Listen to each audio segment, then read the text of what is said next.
শীতের মরশুমের ফুলকপি দিয়ে যদি এমন একটা ঝোল ঝাল রসা বানানো যায় যেটা খেয়ে সবাই বলবে আরেকটু দাও তো, তাহলে আজকের ভিডিওটা একদম মিস করবেন না। আজ বানাবো নিরামিষ ফুলকপির রসা। প্রথমে কড়াই গরম করে তেল দিয়ে তার মধ্যে ডুমো করে কাটা আলুগুলো দিয়ে দিতে হবে, আর একটু গরম জলে ভাপিয়ে নেওয়া ফুলকপিগুলো দিয়ে ঢাকা দিয়ে দিতে হবে। ঢাকা দিয়ে ভাজতে হবে, কারণ যাতে তাড়াতাড়ি ভাজা হয়ে যায়। তারপর তার মধ্যে পরিমাণ মতো নুন, হলুদ গুঁড়ো দিয়ে নেড়ে নিয়ে ভাজা হতে দিতে হবে। ভাজা যখন হয়ে যাবে তখন ভাজা ফুলকপি আর আলুগুলোকে আলাদা করে তুলে বাটিতে রেখে দিতে হবে।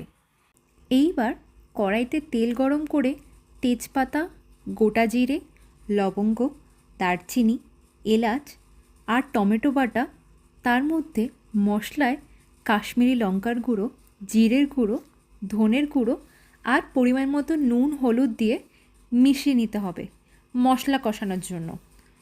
তার মধ্যে এক মুঠো কড়াইশুঁটি দিয়ে দিলাম টেস্টের জন্য।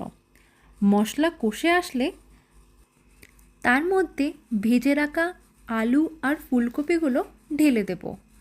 ভালো করে মশলাটার সাথে মিশিয়ে নেব আর উষ্ণ গরম জল ঢেলে দেব ঝোল তৈরি করার জন্য। এইবার উপর থেকে দুটো কাঁচা লঙ্কা দিয়ে দিলাম। ঢাকা দিয়ে দেব 5 থেকে 7 মিনিটের জন্য, যাতে মশলাগুলো ফুলকপি আর আলুর মধ্যে ভালো করে ঢুকে যায়। এইবার ঢাকনাটি সরিয়ে নামানোর কিছুক্ষণ আগে গরম মশলা, 1 চামচ ঘি দিয়ে আর স্বাদ মতো চিনি দিয়ে নামিয়ে নেব। তাহলে হয়ে যাবে আমাদের রেডি নিরামিষ ফুলকপির রসা। গরম ভাত বা ভোগের খিচুড়ির সাথে পরিবেশন করুন। পাশে লেবু আর কাঁচা লঙ্কা হয়ে গেলে তো একদম স্বর্গীয় ব্যাপার। এই ছিল আজকের রেসিপি। যদি রেসিপিটা ভালো লেগে থাকে তাহলে লাইক তো প্রাপ্যই, তাই না?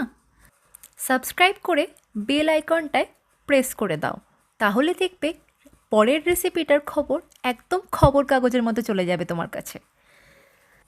আবার দেখা হবে পরের ভিডিওতে। ততদিন পর্যন্ত ভালো থেকো, সুস্থ থেকো, আর রান্নাঘরে একটু ভালোবাসা মিশিয়ে রান্না করতে কিন্তু ভুলো না। আপনারা দেখছেন ডিজিটাল রিটস, যেখানে ট্রাভেল, ফুড আর জীবনের অনেক ছোট ছোট সুন্দর মুহূর্তগুলো একসাথে মিশে যায়। তাই বাই বাই আজকের মতো। Happy cooking.